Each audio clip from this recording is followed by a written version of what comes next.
Еще в мае в Воркуте объявляли актированные дни, а 1 июля высота снежного покрова составляла 46 сантиметров.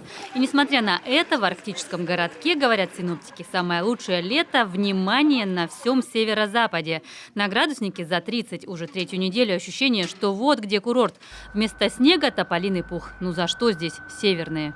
Солнце, вода, природа. Все. И счастье в жизни. С 29 июня ни одного дождя. Климат здесь самый сложный. Близость Карского моря несет дыхание Арктики. И тогда в середине июля в Воркуте может выпасть снег, как это было 2 года назад. С другой стороны, вдоль Урала может появиться горячий воздух среднеазиатских пустынь. И тогда южная жара и засуха. Так уже 2 года подряд в июле. 2-й год уже проводим здесь, прекрасно. Вы знаете, вот в прошлом году моя сестра не поехала в отпуск.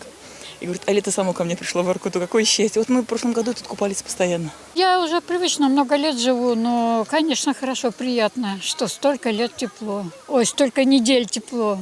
Еще, говорят, будет тепло. Весь июль будет теплый.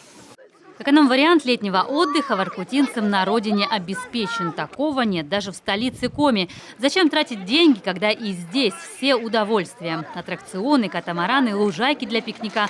Малышня не выходит из воды, да и взрослые плещутся, как дети. В начале недели здесь был холодная, минуты 2 привыкала, а сейчас просто теплая. Захожу, нереально тепло.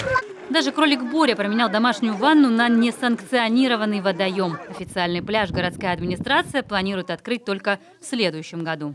Это декоративный кролик. Вот. Жару переносит хорошо.